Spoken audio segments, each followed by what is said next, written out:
বাংলাদেশের রপ্তানি পণ্যের মধ্যে অন্যতম চা।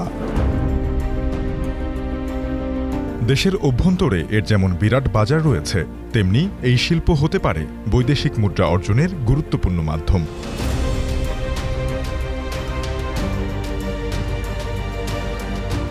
জাতীয় অর্থনীতিতে চা শিল্পের গুরুত্ব অপরিসীম এবং সুদূরপ্রসারী।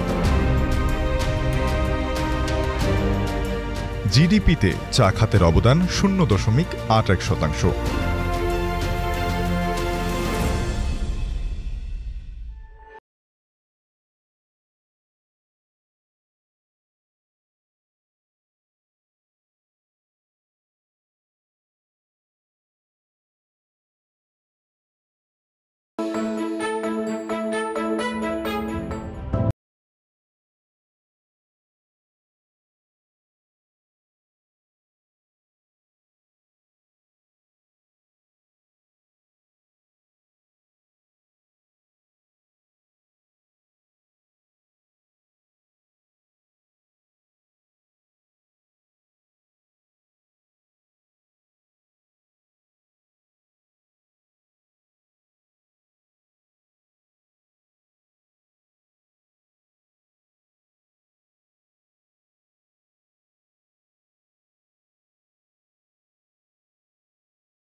চা শিল্পের যাত্রা শুরু হয়। তখন থেকে ধীরে ধীরে চা এদেশের একটি কৃষিভিত্তিক শ্রমঘন শিল্প হিসেবে প্রতিষ্ঠা লাভ করে। কর্মসংস্থান সৃষ্টি, রপ্তানি আয় বৃদ্ধি, আমদানি বিকল্প দ্রব্য উৎপাদন এবং গ্রামীণ দারিদ্র্য হ্রাসকরণের মাধ্যমে চা জাতীয় অর্থনীতিতে গুরুত্বপূর্ণ ভূমিকা পালন করতে থাকে।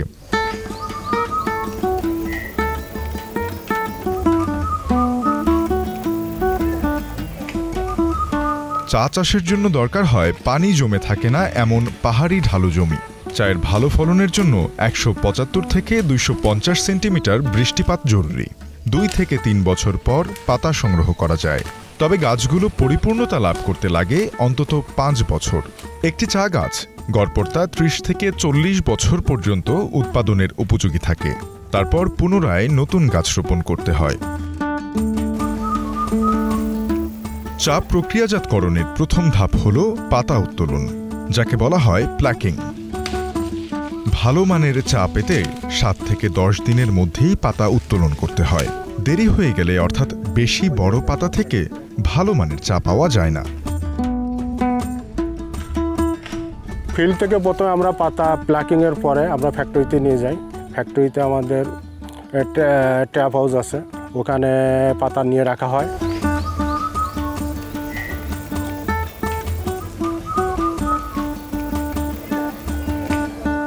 ট্যাপ হাউসে সাধারণত পাতা দেখা যায় যে পাতায় যে ময়েশ্চার থাকে ওইটাকে রিডিউস করে আনা হয় 70% মতো আর কি। পানি যখন রিডিউস হয়ে আসে তখন আমরা এটা ম্যানুফ্যাকচারিংয়ে নিয়ে যাই। আমরা এখানে ফিল্ডে গ্রিন লিফ যেটা আছে এটা উত্তোলনের পরে আমাদের নিজস্ব ফ্যাক্টরি আছে, আমাদের নিজস্ব ফ্যাক্টরিতে নিয়ে যাই এবং ওখানেই আমরা চা ম্যানুফ্যাকচারিং করি। চা বাগানে সাধারণত চা অকশনের মাধ্যমে বিক্রি হয় এবং এটা সবই আমরা চিটাগাঙে যেখানে অকশন হয় ওখানে আমাদের ব্রোকার আছে, ব্রোকারদের কাছে আমরা সাধারণত পাঠিয়ে দিই। আমাদের যেমন ন্যাশনাল ব্রোকার্স, পূর্ব বাংলা ব্রোকার্স, 2টা ব্রোকার্সে আমরা চা দিই এবং ব্রোকার ওরা আমাদের একটা ভ্যালুয়েশন দেয় যে চায়ের দামের, সেই যে ভ্যালুয়েশন দেয় ওই ভ্যালুয়েশনের উপরে যে অকশনের দিন ওই চাটা বিক্রি হয়।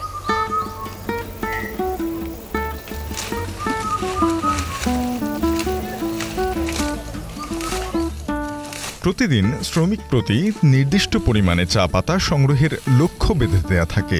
এর বাইরে ওভারটাইমে অতিরিক্ত পাতা তুলে আয় করার সুযোগও থাকে।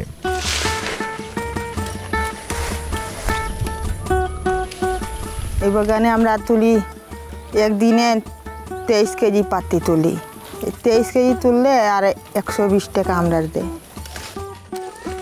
আর সারা সপ্তাহ 6 দিন আমরা কাজ করি, এখন 9টা থেকে আর 5টা পর্যন্ত। আর এক্সট্রা পাতি যদি তুলি 1 কেজি যদি তুলি এইখানে তো 3 টাকা দেয়। এই হিসাবে আমরা বহুত কেজি পাতি তুলতে পারি। 200 কেজিও মানুষ তুলে, 100 কেজিও তুলে, 150 কেজিও তুলে। 3 টাকাই করি এক্সট্রা পাতি দিব। বাগানে 10 বছর থেকে কাজ করি। আমরা দিনে 23 কেজি আমরা নিরিকাছে, আর বিকালে আমরা যত পারি 40 কেজি বিকালে আমরা ভাঙি পাতা। 7 দিনে পাই আমরা 840 টাকা। আর এক্সট্রা পাতি পাই আমরা 700-800 এইভাবে করিয়া পাই। সপ্তাহ আমরা 1500-1200 আমরা তোলো পাই।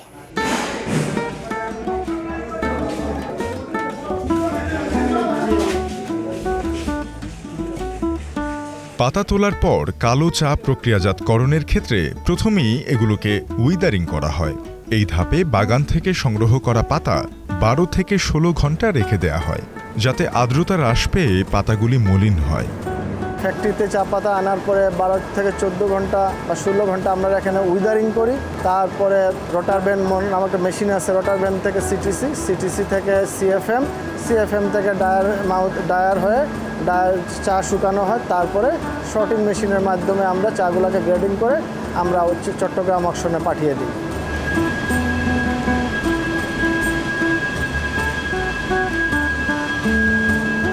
আমাদের ফ্যাক্টরিতে চা পাতা আসার পর থেকে ফাইনাল প্রোডাক্ট আসা পর্যন্ত প্রায় 17 থেকে 18 ঘন্টা সময় লাগে। আর আমরা 100 কেজি কাঁচা পাতা থেকে তৈরি চা প্রায় 23 কেজির মতো পাই, মানে 23% হলো আমাদের রিকভারি। চায়ের মতো জনপ্রিয় পানীয়র কারিগরদের জীবন কিন্তু সহজ নয়। বাগানগুলো স্থায়ী এবং অস্থায়ী ভিত্তিতে শ্রমিক নিয়োগ দেয়। স্থায়ী শ্রমিকদের থাকার আবাসও দেয় বাগান কর্তৃপক্ষ, কিন্তু পরিবারের সদস্য সংখ্যা বেশি হলে এগুলোতে থাকা খুবই কঠিন হয়ে যায়।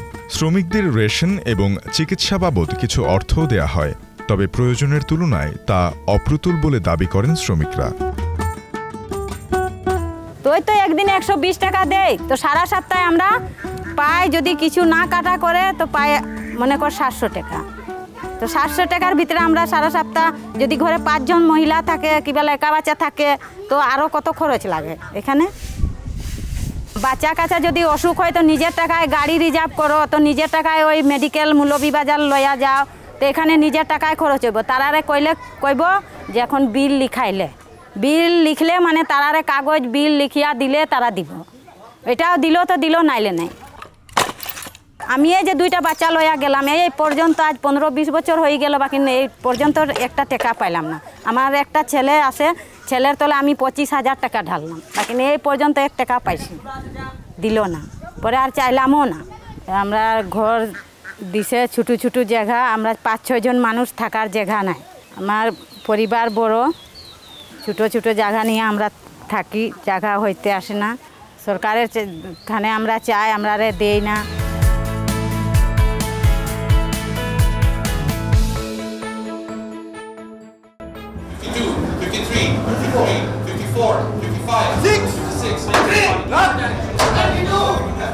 বাগানের চা প্যাকেটজাত হয়ে দোকান থেকে ঘরে পৌঁছানোর আতুরঘর হল চা নিলাম কেন্দ্র।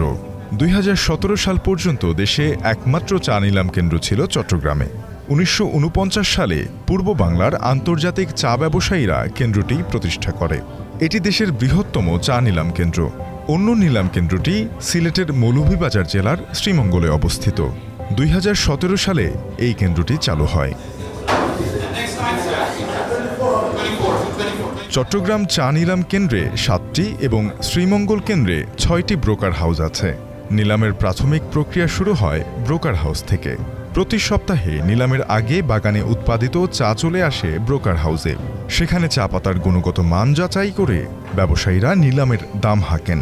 তাদের কাছ থেকে দর কষাকষি করে কিনে নেন কারখানা মালিক এবং পাইকার বিক্রেতারা।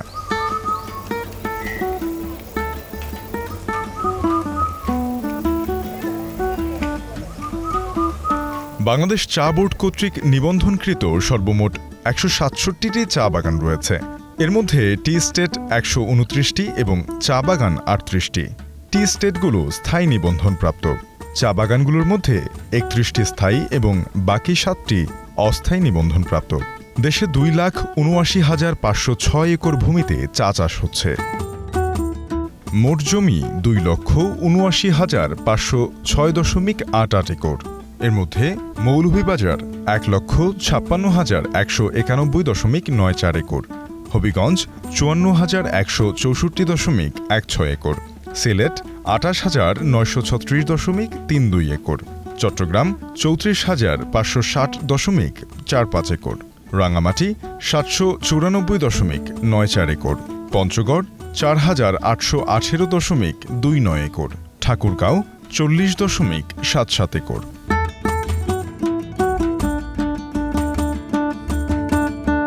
গত ৫০ বছরে দেশে চা উৎপাদন বেড়েছে দ্বিগুণেরও বেশি। ১৯৭০ সালে চা উৎপাদনের পরিমাণ ছিল ৩১.৩৮ মিলিয়ন কেজি।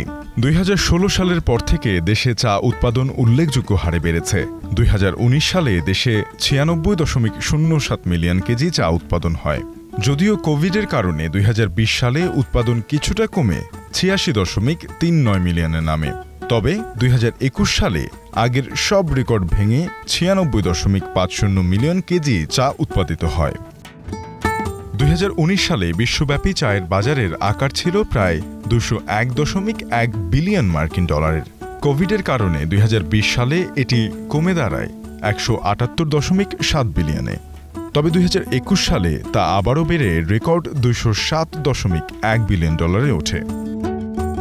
বাংলাদেশের চা রপ্তানি হয় কাজাখস্তান, উজবেকিস্তান, পাকিস্তান, ভারত, রাশিয়া, যুক্তরাজ্য, যুক্তরাষ্ট্র, ফ্রান্স, কুয়েত সহ অনেক দেশে। উৎপাদন উল্লেখযোগ্যভাবে বাড়লেও চা রপ্তানিতে অগ্রগতি তো হয়নি, বরং কমে গেছে। ২০১৭ সালে উৎপাদিত ৭,৮৯,৫০,০০০ কেজি চায়ে ২৫,৬০,০০০ কেজি রপ্তানি করে আয় হয় প্রায় ৩৭,৭০,০০,০০০ টাকা। এরপর ২০১৮ এবং ১৯ সালে রপ্তানি হয় যথাক্রমে মাত্র ৬.৫ লাখ এবং ৬ লাখ কেজি চা রপ্তানি। ২০২০ সালে রপ্তানি কিছুটা বেড়ে হয় ২১,৭০,০০০ কেজি, কিন্তু ২০২১ সালে রেকর্ড উৎপাদনের বছর মাত্র ৬,৮০,০০০ কেজি চা রপ্তানি করে আয় হয় ১৮,৫,৭০,০০০ টাকার মতো। দেশের প্রধান চা রপ্তানিকারক প্রতিষ্ঠানের মধ্যে রয়েছে Abul Khair consumers product limited, Kazi and Kazi tea estate limited, Halda valley food and beverage limited, MM Ispahani limited, মেঘনা tea company, the consolidated tea and lands company limited. দেশের জনসংখ্যা বৃদ্ধি ও ক্রমাগত নগরায়নের ফলে ও জনতার শহরমুখিতার কারণে বিগত ৩ দশকে চায়ের অভ্যন্তরীণ চাহিদা ক্রমশ বাড়ছে। এছাড়া সামাজিক উন্নয়নের ফলেও দেশে বেড়েছে চায়ের চাহিদা। ফলে উৎপাদন বাড়লেও চায়ের রপ্তানি কমে গেছে। এছাড়া চা রপ্তানির কারণ হিসেবে ভালো মানের চা উৎপাদন কম হওয়া এবং প্রতিযোগী দেশগুলোর চায়ের দাম কম হওয়ার কথাও বলছেন সংশ্লিষ্টরা।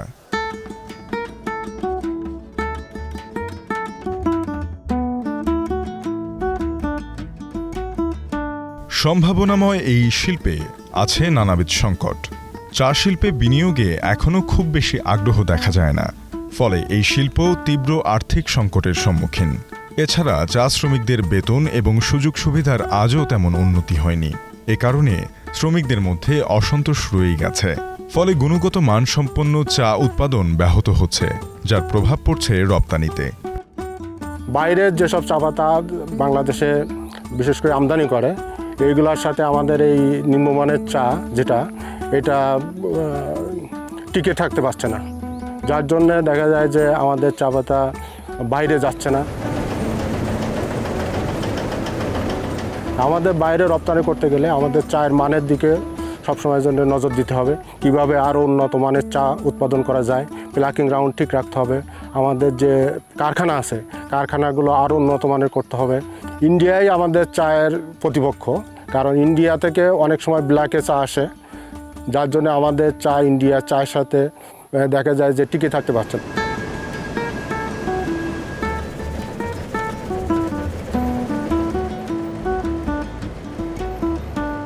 সরকারি পরিকল্পনা অনুযায়ী 2025 সাল নাগাদ 140 মিলিয়ন কেজি চা উৎপাদনের মাধ্যমে বিশ্বে শীর্ষ চা উৎপাদনকারী দেশের তালিকায় নাম লেখাতে চায় বাংলাদেশ। রপ্তানির লক্ষ্য ধরা হয়েছে 1 কোটি কেজি।